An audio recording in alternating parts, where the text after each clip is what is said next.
Okay, welcome everybody. Sorry for the quick turnaround. They used to give us more time between these, but I guess not anymore. So I'm going to talk a bit today about the Python raster function. So I'll give you a quick introduction to it and the function framework. I don't know how familiar you are with the function framework. Then I'll talk about building models with these functions, and then I'll talk about the API itself. And if we have time, we'll do a Q&A. So, what is a raster function? You guys use raster functions? Are you guys familiar with raster functions? Okay, good. I'm not going to go over this too much because most of you know about it. But it's really a mapping of one raster to another. It's really quick. It's on demand. It's in memory. It only processes on the area that you're looking at. So if you're zoomed into a particular area of the raster, the function is applied to that raster and not the entire data set. And as you pan and zoom around, the function gets applied. So they're really fast, a lot faster than a GP tool. But in saying that, it is different than a GP tool in that it doesn't output a physical raster to disk. So it is in memory. So just like geoprocessing tools, you can chain functions together in a model. We call it a processing template. A few other people call it a few things. You can apply these things as a function raster data set. So just input a raster, output a function raster. You can apply it to items in a mosaic data set. So individual items in my mosaic data set can have function chains applied. You'll see that when you use like a raster type, like a Landsat raster type. We actually apply a function chain to every item in that mosaic data set.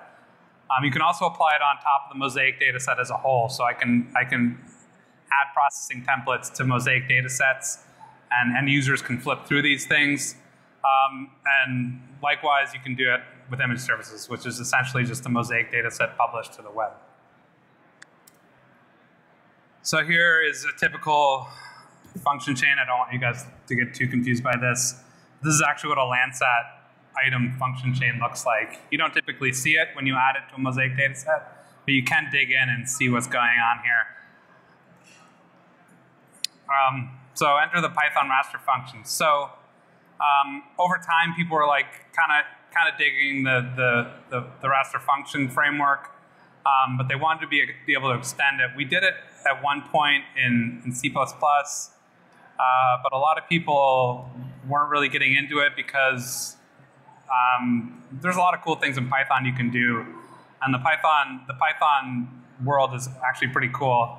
A lot of cool open source libraries that people can plug into. So we kind of decided to do that. So what is a Python raster function? It's the same as a function. Essentially, we just have Python at the back end of it. So we bridge from Python to the C++, we bind it, and then it becomes a function just like any other function. So the extended model here is, you'll see down at the bottom here, we have a Python raster function plugging into our raster function chain. So Python code here, our adapter, and then it just sits in the function model just like any other function. And again, it works the same as, it works on everything just like a regular function. So why Python? Again, or why are we doing this? We want to extend this model. We want people to be able to use these Python libraries in the function framework.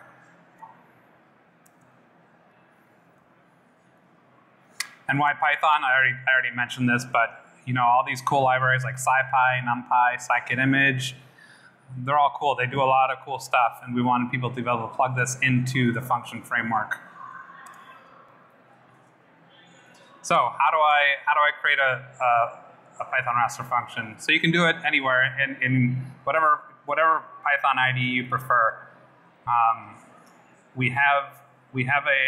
give you the link to this. We have a GitHub repo with a pretty good wiki with all the information on step-by-step how to create, how it interacts with ArcGIS, how it interacts with image server. So you don't really need anything. You don't need any libraries really to work with it. Most people start with NumPy because most people are familiar with it. So here is the most basic Python raster function, and I'll get into all the different parts of it later. But we have our class built, which is our function. We're importing NumPy at the top. The first part of it, we have to define the name of it. We're calling it hello world function. Our parameters, our get parameter method, is where we put in the parameters. So the end user will see these in the function when they get it. We'll have different parameters. We support different types of parameters like rasters, integer, and I'll talk about that. And then update pixels. Of course, you want me to do that now. So the update pixel method is really the workhorse. That's where you put all your code.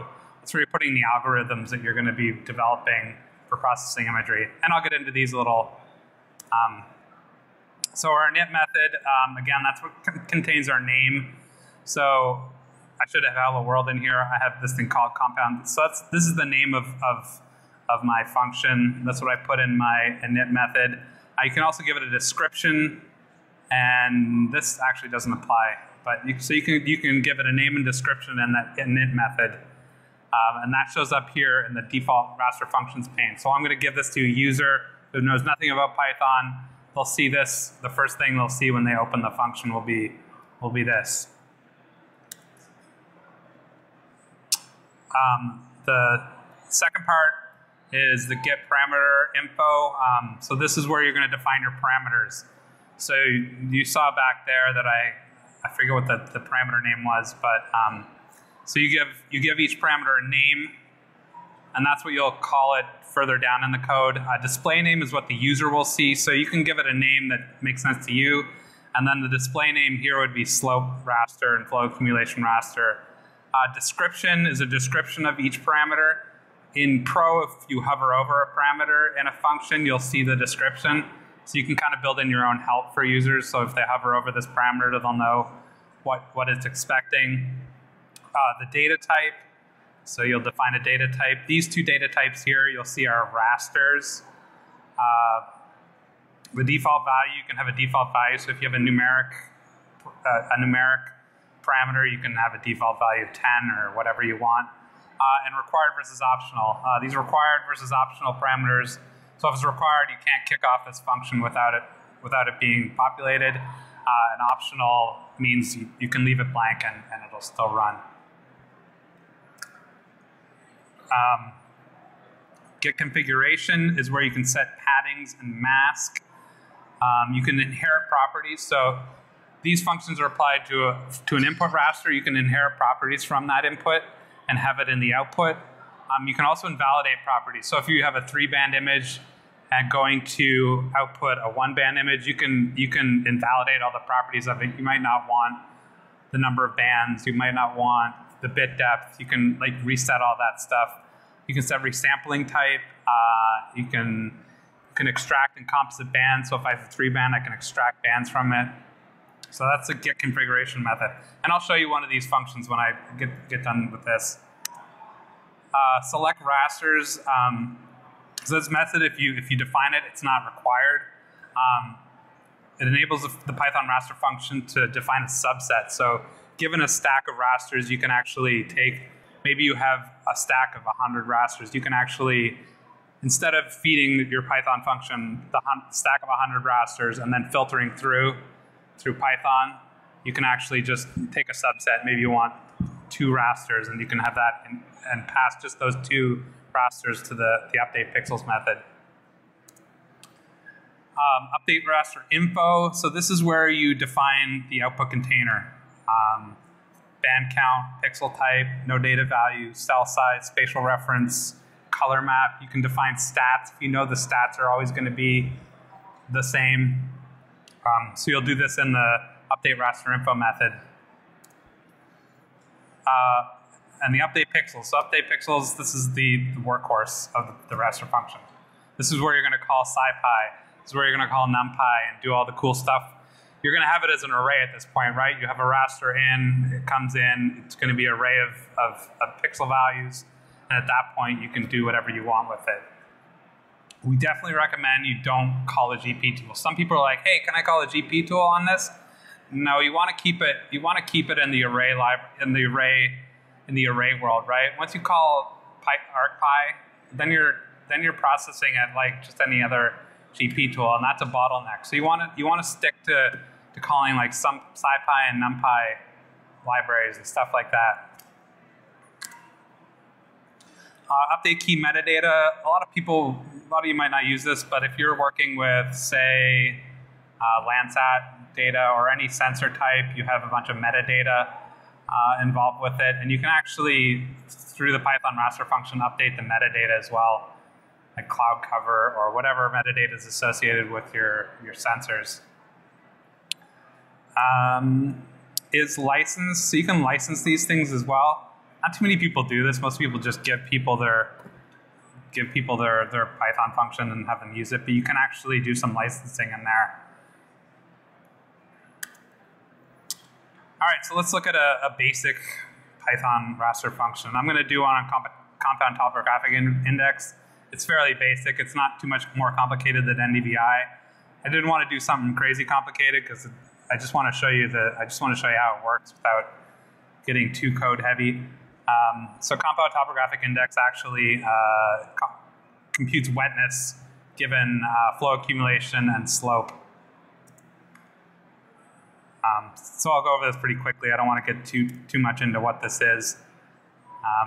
Again, they use it to study spatial scale effects of hydrological processes where water might collect.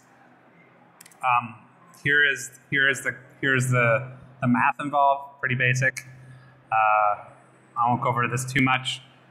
And here's what the model would look like: a flow accumulation raster, slope raster, CTI function, output a raster. Here is what it looks like. Here's what you're going to have in your update pixels method. We did this all using NumPy. All this stuff is available through NumPy. Pretty straightforward formula algorithm. So I'll take you over to show it to you. Make sure you can see Pro. Can you see Pro? Yeah. This is all wacky. So here is a CTI. So here I've defined the name and the description of the Python function.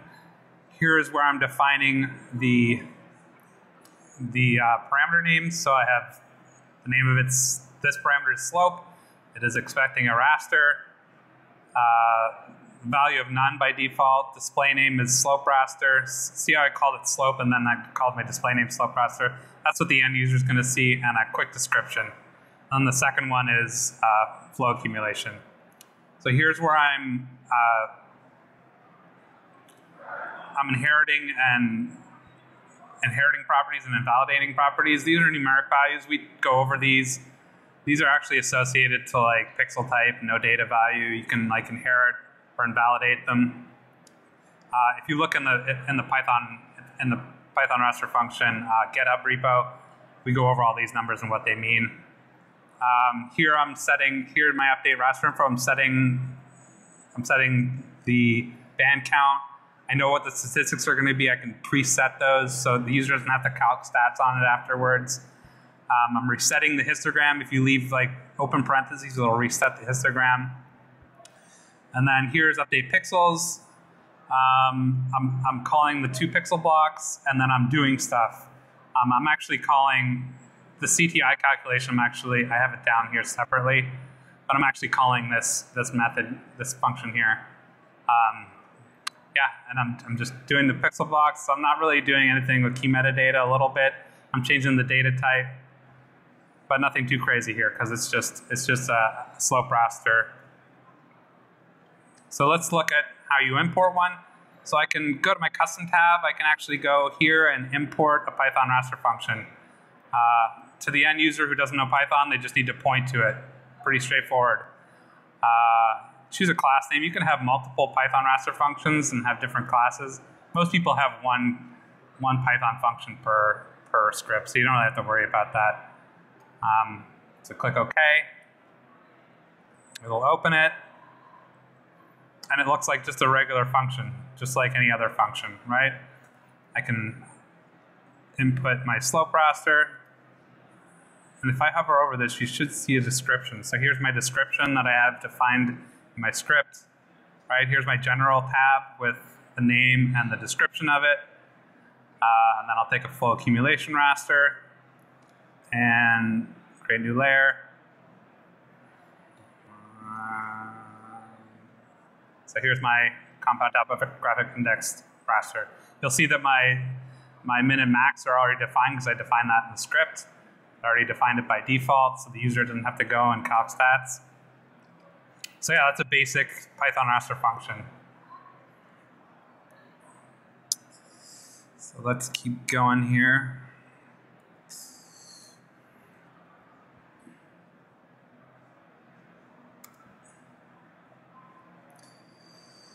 Okay, so I'm going to talk a little bit more about processing templates on Mosaic data sets. So this is a little bit more of a complicated workflow for setup, but still just as easy for the end user. So like I said, these Python functions can sit in a function chain with other functions that are available out of the box. It kind of looks like a model in a model builder if you've used those, but it only accepts functions. So basic things you can do, you can access them through the template editor. You can actually export symbology from your raster data sets and use those in templates. So if you like the way you have something symbolized, you can actually export it and put it at the end of your function chain. So when the user applies this function chain, it actually does the symbology as well and renders it the way you want it to do. So that's cool. You can use it just in a map. You can access it in your function pane just like everything else, and all the other out of the box functions. And you can actually access it through the layers property of a functions tab as well. So I'm going to talk a little bit about applying to a Mosaic data set. So typically when you apply a function template to a Mosaic data set, you don't want the user to have to interact with it too much, right? They have a Mosaic data set or image service. They want to apply a template. I don't want to open the template and have them decide, what record from the Mosaic data set goes into what parameter and how that works. They just want to see the result. So I'm going to go over how to do that a little bit. So here is what a typical function template looks like.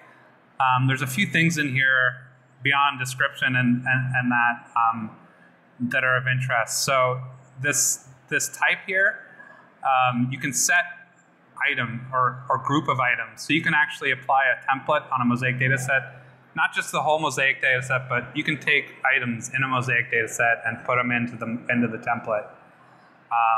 You can also do different definition queries. So if you're working with NetCDF data or multidimensional data, you can actually query a certain subset of your Mosaic data set and use that. And these group fields and the group field name and tag field name is what we use to group these items and pass them into a template. And I'll kind of show you how that works in a little bit. So in this case, I have several rasters in my Mosaic data set: cloud ceiling, heat index, snow depth, temperature, visibility, wind chill.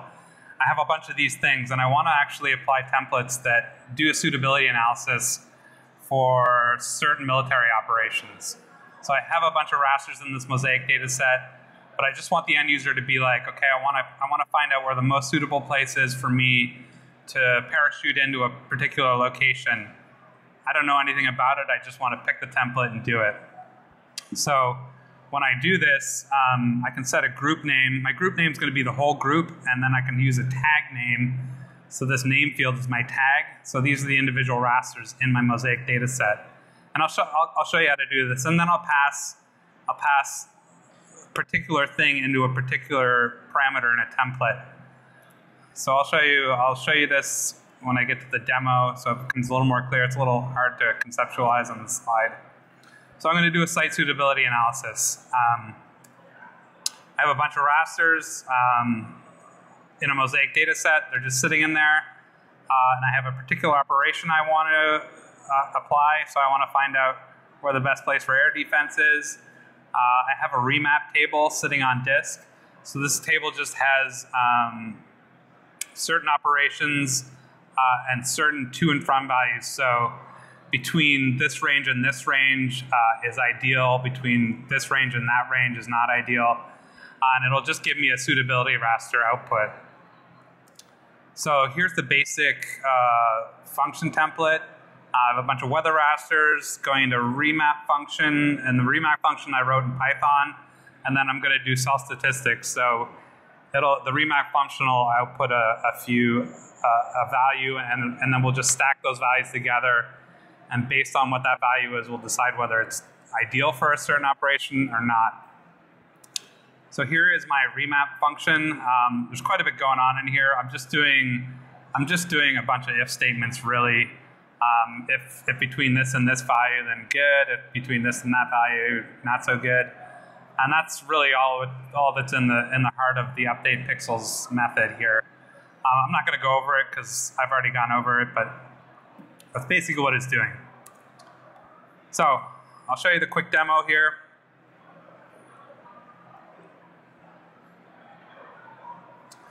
So go over to this. So here's my mosaic data set.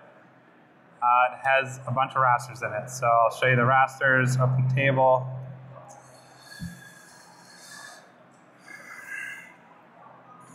So here they are.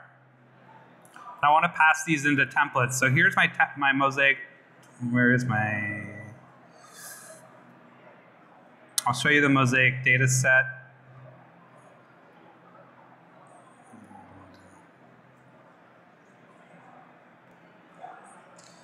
Mosaic data set is here.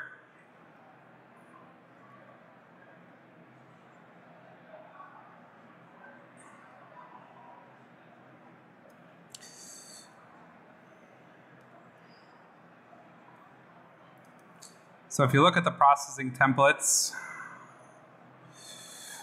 you can see them all here. I have a bunch of them applied. If you actually want to open these things, you can see these are all Python. I'll try to make this a little bigger so you can see it. Pop it out.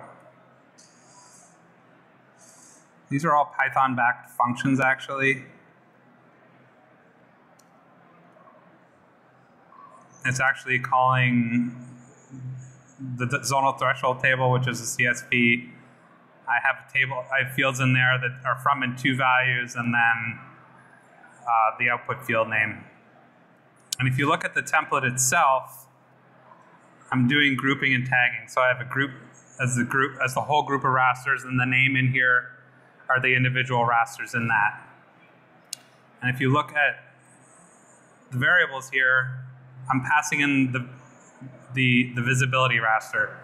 So the visibility raster from this table, from the mosaic data set, is going into this parameter here. But the user's not going to have to do that. You're going to have to set it up as the developer or whoever's building this thing. The end user doesn't have to do that. So all these templates exist on my mosaic data set, and the end user can just select the mosaic data set, go to data. All the processing templates are in here. I can just choose one. It knows to go into the mosaic data set, goes and gets all the records, passes it into the template. I'll give it a sec, my computer's being slow. As soon as this draws, it should give us a suitability model. It's still slow. There. So it's all Python. Well, not all Python. There's some out-of-the-box functions. Python on the back. End user doesn't have to worry about it. They just apply it from the mosaic data set. You can publish this as an image service too, and then you have it available on the web. So I'm running out of time here, which I always do. But that's the basic idea of the Python raster function. I'll go through a few more quick things. Again, we don't want to use ArcPy. or array looping in your Python raster functions. Stick to the NumPy and SciPy, scikit-image array libraries. You can Pythonize these things if you guys use Python. We haven't seen any significant performance improvement. It's good if you don't want people to see your code. But yeah, a lot of people ask about Python and performance, so I thought I'd mention that. Be aware of your Python dependencies. If you're using ArcMap 2.7, if you're using Pro 3.6 and above, or it does work in raster analytics. If you guys are getting into raster analytics and pushing these to the web, but your raster analytics, your cluster needs to have access to this Python code. So if you have Python in your function chain, make sure all the servers in your cluster, anything that's federated to this, can access this Python script, or you can just put it on all your servers that you're using. And that's pretty much it. I'm not going to get into this because there's too much. Moving forward, we're probably going to get into, we are working on plugging in deep learning into this, CNTK, TensorFlow, PyTorch. I think there's a presentation on this. I think one of the guys is doing a presentation on this. So if you want to get into deep learning, we are working on supporting that with the Python raster function. And that's it. So here's the GitHub repo. You can just type in Python raster function too, and it'll pop up. I think it's the first result. Feel free to post anything on there, questions, comments. Download the repo. We have, I think, 20 or 30 sample scripts. It's probably the best way to get into it. Just download them and start plugging them in and making your own. Feel free to upload, make a pull request, and put some scripts up there as well. Again, same thing. There's a wiki. And that's about it. Any questions?